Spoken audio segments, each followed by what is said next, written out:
ረጅምና ጤናማ ጸጉር ረጅም ጸጉር እንዲኖራችሁ ከፈለጋችሁ 100% ጸጉራችሁ የሚያሳድግላችሁ ናቹራል በሆነ በቀላል ዘዴ እንዴት አድርጋችሁ ጸጉራችሁ እንደምትንከባከቡ በዚህ ቪዲዮ ላይ አሳያችኋለሁ። ምርጥ የጸጉር ማሳደጊያ ነው ይዤላችሁ የመጣሁት። ቀላል አሰራር ነው። በቤታችሁ ውስጥ በምታገኙት ግብዓት ጸጉራችሁ መንከባከብ ትችላላችሁ፣ ማሳደግ ትችላላችሁ። የምሬ ነው ምላችሁ። ሽታ ምናምን የምትሉ ከሆነ ይሄን ቪዲዮ ስክሮል አድርጉት። ሽታ የለውም። ለትንሽ ጊዜ ተቀብታችሁ ብቻ ነው የምትታጠቡት። አሰራሩን አጠቃቀሙን አሳያችኋለሁ። አሰላሙ አለይኩም ውድና የተከበራችሁ የሮዛ ጉራጌ ቻናል ቤተሰቦች እንዴት ናችሁ? ዛሬ እንግዲህ ለየት ባለ ቪዲዮ መጥቼላችኋለሁ። ብዙዎቻችሁ ጸጉሬ ምንም ብቀባው አያድግም ብላችሁ ለጠየቃችሁ እባካችሁ ይሄንን ቪዲዮ እስከ መጨረሻ አይታችሁ ሰርታችሁ ተጠቀሙት። ይጠቅማችኋል። ለራሳችሁ ነው። 100% ናቹራል የሆነ የጸጉር ማሳደጊያ ነው ይዤላችሁ የመጣው። ጸጉራችሁ እንደ ዊግ ነው የሚያረዝምላችሁ። ቀጥታ ወደ አሰራሩ እንገባለን። እዚህ ጋር የተጠቀምኩት በዋነኝነት ሽንኩርት ነው።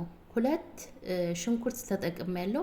ልጣጩን አልጣልኩትም፣ አብሬን የተጠቀምኩት። በነገራችን ላይ የሽንኩርት ልጣጭ ብቻውን ራሱ በውሃ አፍልታችሁ ጸጉራችሁ ላይ እንደ ስፕሬይ ብትጠቀሙት ጸጉራችሁ በፍጥነት ነው የሚያሳድግላችሁ። ግን ምንድነው የኛ ስንፍና ነው ጸጉራችን አያድግም የምንለው ስለማንከባከበው ነው።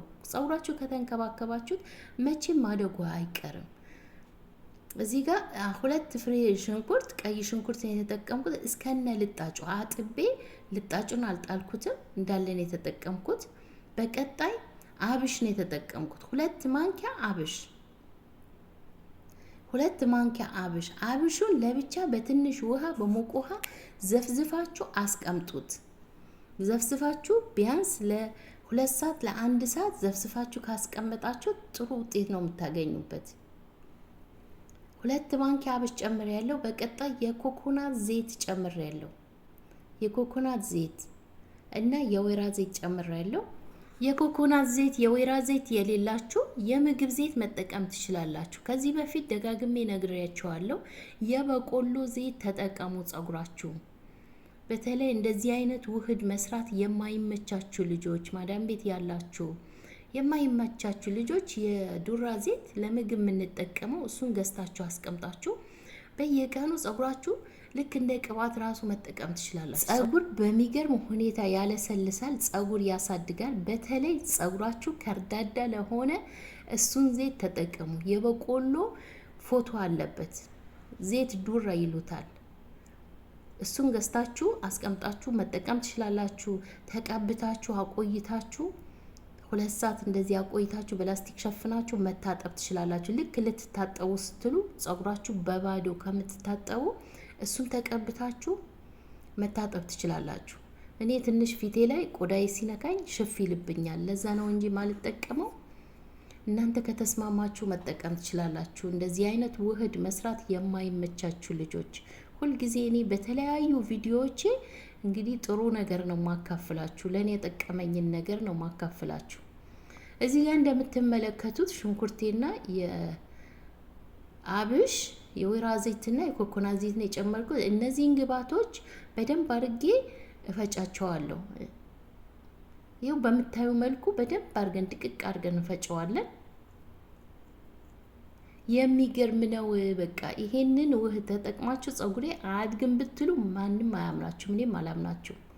ይሄንን ውህድ እንዴት አድርጋችሁ እንደምትጠቀሙ እነግራችኋለሁ መጨረሻ ላይ። አጠቃቀሙ ላይ ግዴታው ወሳኝ ነው። አጠቃቀም ወሳኝ ነው። ጸጉራችሁ ስታበጥሩ፣ ስትታጠቡ፣ ጸጉራችሁ የሆነ ነገር ስትጠቀሙ ግዴታ ጸጉራችሁ ትሪት ማድረግ አለባችሁ። እንደዚህ አይነት ውህድ በምትቀቡበት ሰዓት ጸጉራችሁ ቢያንስ ለ5 ደቂቃ ማሳጅ ማድረግ አለባችሁ። ግዴታ ነው። ጸጉራችሁ ማሳደግ የምትፈልጉ እነዚህን ሁሉ ማድረግ አለባችሁ። ጸጉራችሁ ሳትንከባከቡ ዝም ብሎ አያድግም፣ መቼም አያድግም።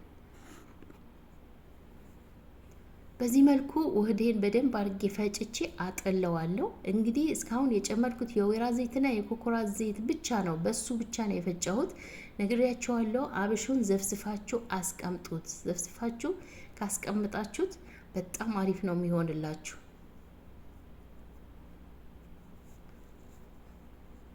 በጨርቅ ነገር በደንብ አርጋችሁ ጭምቅ አርጋችሁ እንደዚህ በእሳት ምናምን ሳታስነኩ በዚህ መልኩ መጠቀም ትችላላችሁ። በእሳት እንደ ውህድ ብዙ ጊዜ ሰርቼ ይላችኋለሁ። እንደዚህ ደግሞ ቀላል አሰራር ነው። ለጊዜያችሁ ሰዓታችሁም ይቆጥብላችኋል። በተለይ ለፀጉራችሁ ጥሩ ውጤት ነው የምታገኙበት። ምንም እሳት ያነካው ምንም ያነካው ዝም ብላችሁ እንደዚህ ሰርታችሁ ስትጠቀሙ ፀጉራችሁ ላይ ቶሎ ነው ውጤት የምታዩበት። ይሄው በዚህ መልኩ በደንብ አድርጌ ጭምቅ አደርገዋለሁ። አያችሁት እንዴት እንደወፈረ? በጣም ወፍራም ነው የሆነው።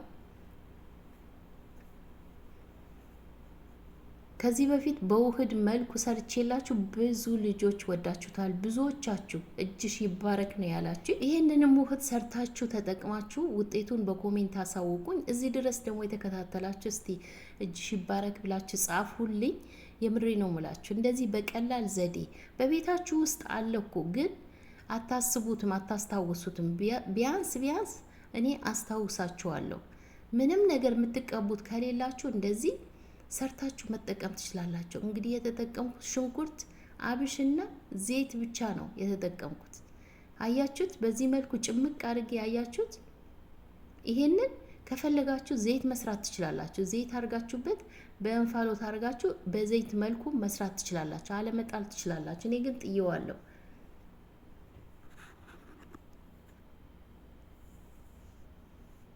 አያችሁት?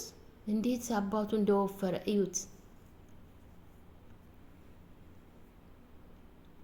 ይሄው በዚህ መልኩ ጨርሼለታለሁ። አሁን በቀጣይ በእቃዬ ጨምሬ እንዴት እንደምንቀባ አሳያችኋለሁ፣ ነግራችኋለሁ። እንግዲህ ምንም ነገር ውሃ የለበትም። የራሱ ዘይቱና የሽንኩርቱ ውሃ ነው። ዝንጅብል መጨመር ትችላላችሁ። እዚህ ጋር ዝንጅብል ፀጉራችሁ ለሚያሳክካችሁ ለፀጉርም እድገት ዝንጅብል ጨምሩበት። በቤታችሁ ውስጥ ዝንጅብል ካለ ዝንጅብል ጨምሩበት። እኔ ስለሌለኝ ነው ያልጨመርኩበት እንጂ ዝንጅብል ብጨምርበት የበለጠ ለፀጉሬ ብዙ ጥቅም አለው። ለፎሮፎር ፀጉሪ በፍጥነት ያሳድጋል።